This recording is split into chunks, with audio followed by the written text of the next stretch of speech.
Unlikely Heroes, When Ordinary People Do Extraordinary Things, posted April 10th, 2023.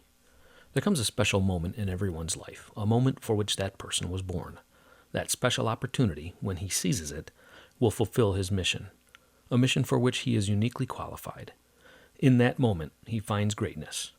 It is his finest hour. Winston Churchill. It's not valor that warriors are thinking of when everything goes haywire. In his book, If Not Now, When?, Medal of Honor recipient Jack Jacobs asserts that gallantry in the midst of almost certain death is not an act of physical courage. Rather, it is moral courage that makes the difference, the act of doing the right thing when it is much easier to do otherwise. I've never met Jack Jacobs, but I'm privileged to be acquainted with 2 other Medal of Honor recipients and a couple of former prisoners of war. I've never heard any of those remarkable men describe themselves as heroes. Rather, each of them was notably humble despite performing extraordinarily under devastating, intense, and deadly circumstances. In fact, neither Medal of Honor recipient I've talked with consider the award individual recognition. Courageously devoted to the comrades and country. Each say they simply did what needed to be done, insisting it represents the service and sacrifice of all involved. Whether the physical or moral type of courage, my favorite description is that it is not the absence of fear, but the absence of self. For instance, 6 security contractors went beyond expectations, preventing worse disaster and saving countless lives during the attack on a State Department outpost and CIA compound in Benghazi, Libya, during which Ambassador Christopher Stevens was killed. The book 13 Hours chronicles these events. Likewise, while many acted heroically throughout, it was Secret Service agent Tim McCarthy who deliberately moved to shield President Ronald Reagan during a 1981 assassination attempt, taking a bullet to the stomach. President Reagan would later express his gratefulness to McCarthy for his extraordinary heroism. Perhaps heroic actions aren't so unexpected for those mentioned above, or any other veteran, first responder, protector, or public safety professional, but that doesn't mean it comes easily or naturally. As Harold Wilson is quoted, "Courage is the art of being the only one who knows you're scared to death." And certainly it doesn't mean they're the only ones courageous or selfless.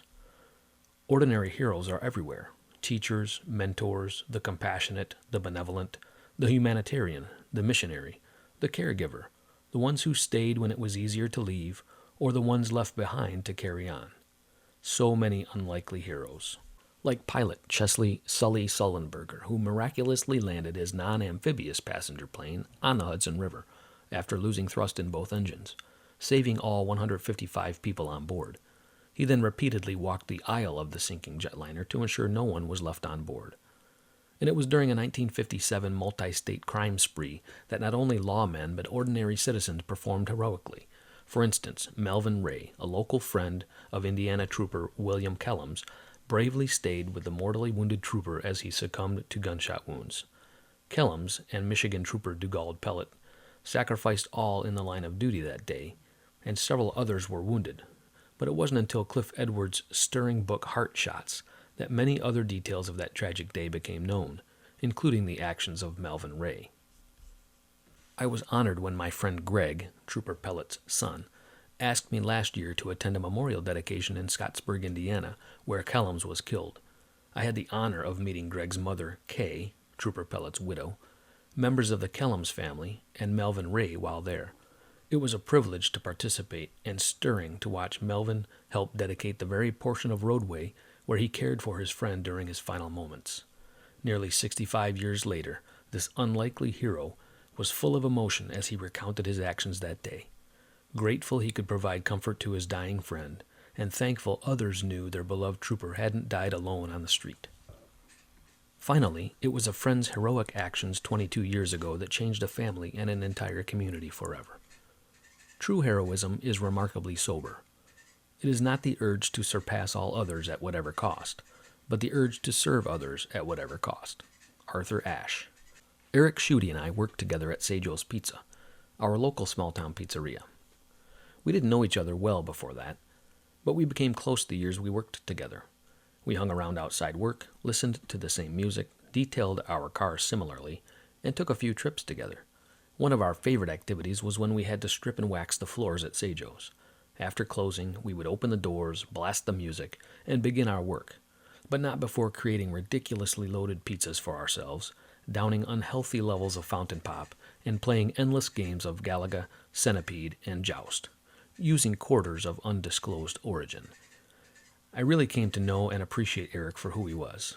His work ethic was outstanding, and no one except owners Joe and Sandy Barker knew more about running the business. Eric was incredibly intelligent and even had the uncanny knack to correctly reconcile the till, or make any other accounting calculation for that matter, never using decimals. He was one of the nicest, humblest, unassuming, and helpful people I knew. He always thought of others, which makes perfect sense when considering his actions of February 6, 2001. Friends began to call right away. Early headlines would read, 3 killed in Delton fire, and Mother, newborn, toddler die in early morning blaze.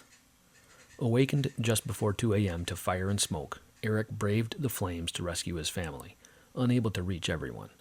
He eventually scooped up 2 of his sons and broke out a window to escape the raging fire, severely cutting himself in the process. Bleeding and badly burned, he reached a neighbor's house with the boys. Eric Schutte, described accurately as a man loved by everyone who knew him, would never recover. 6 days later, the headlines read, Valiant Dad Dies from Fire Injuries, and Father Remembered as a Hero.